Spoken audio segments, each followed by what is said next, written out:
on the day of the Crucifixion by Leonid Andreev. On the terrible day when the universal injustice was committed and Jesus Christ was crucified in Golgotha among robbers. On that day, from early morning, Ben Towit, a tradesman of Jerusalem, suffered from an endurable toothache. His toothache had commenced one on the day before, toward evening. At first his right jaw started to pain him, and one tooth, the one right next the wisdom tooth, seemed to have risen somewhat, and when his tongue touched the tooth, he felt a slightly painful sensation.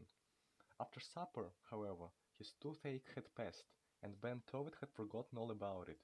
He had made a profitable deal on that day, had bartered an old donkey for a young, strong one, so he was very cheerful and paid no heed to any ominous signs. And he slept very soundly. But just before daybreak something began to disturb him, as if someone were calling him on a very important matter, and when Ben Towit awoke angrily, his teeth were aching openly and maliciously, causing him an acute, drilling pain, and he could no longer understand whether it was only the same tooth had ached on the previous day, or whether the others had joined that tooth. Ben Towit's entire mouth and his head were filled with terrible sensations of pain, as though he had been forced to chew thousands of sharp, red-hot nails. He took some water into his mouth from an earthen jug.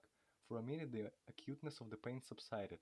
His teeth twitched and swayed like a wave, and this sensation was even pleasant as compared with the other.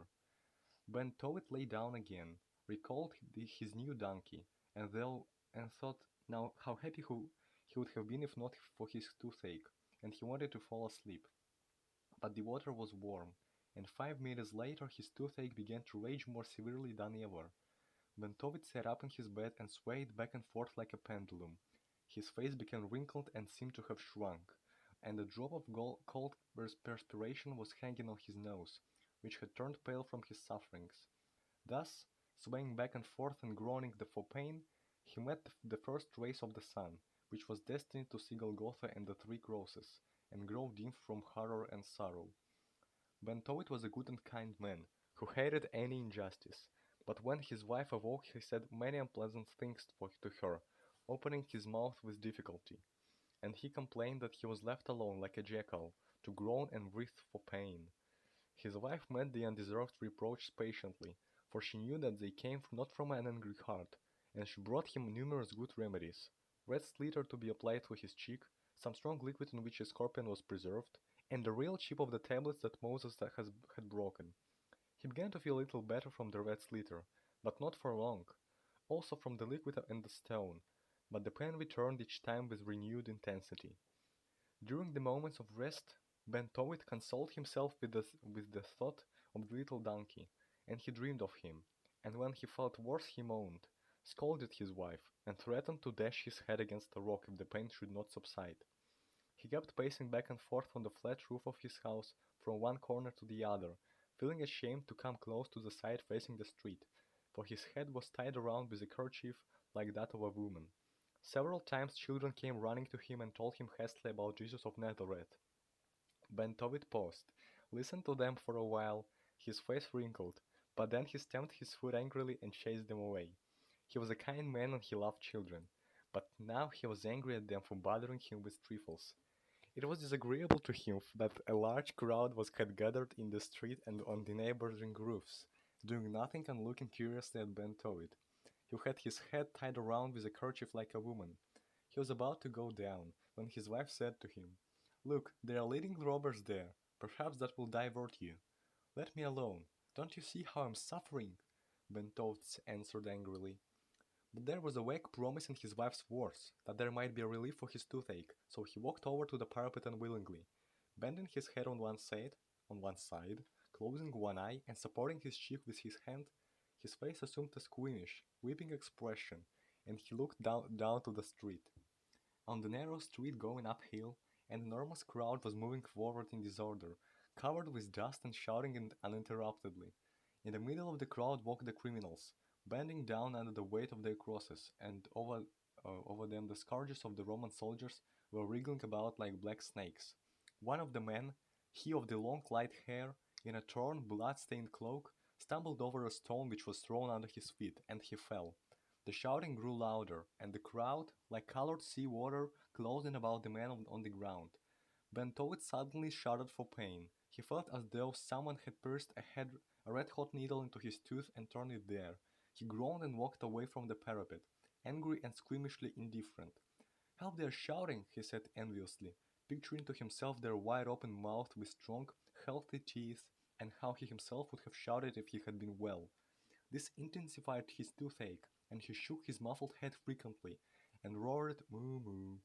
"They say that he restored sight to the blind," said his wife, who remained standing at the parapet, and she threw down a little cobblestone near the place where Jesus, lifted by the whips, was moving slowly. Of course, he should have cured my toothache," replied Ben Tovit ironically, and he added bitterly with irritation, "What dust they have kicked up, like a herd of cattle. They should all be driven away with a stick. Take me down, Sarah." The wife proved to be right. The spectacle had diverted Bentovitz slightly. Perhaps it was the rat's litter that had helped after all. He succeeded in falling asleep. When he awoke, his toothache had passed almost entirely, and only a little inflammation had formed over his right jaw. His wife told him that it was not noticeable at all, but Bentovitz smiled cunningly. He knew how kind-hearted his wife was, and how fond she was of telling him pleasant things. Samuel, the tanner, a neighbor of Bentovitz, came in, and Bentovitz led him to see the new little donkey and listen proudly to the warm praises for himself and his animal. Then, at the request of the curious Sarah, the three went to Golgotha to see the people who had been crucified. On the way, Bentovit told Samuel in detail how he had felt a pain in his right jaw on the day before, and how he awoke at night with a terrible toothache. To illustrate it, he made a martyr's face, closing his eyes, shook his head, and groaned while the grey-bearded Samuel nodded his head compassionately and said, "Oh, how painful it must have been." Bentovit was pleased with Samuel's attitude, and he repeated the story to him, then went back to the past, when his first tooth was spoiled on the left side. Thus, absorbed in a lively conversation, they reached Golgotha. The sun, which was destined to shine upon the world on that terrible day, had already set beyond the distant hills, and in the west a narrow, purple-red strip was burning, like a stain of blood.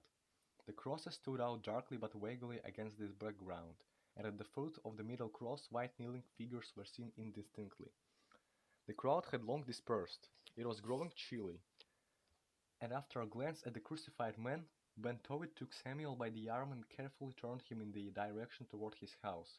He felt that he was particularly eloquent just then, and he was eager to finish the story of his toothache.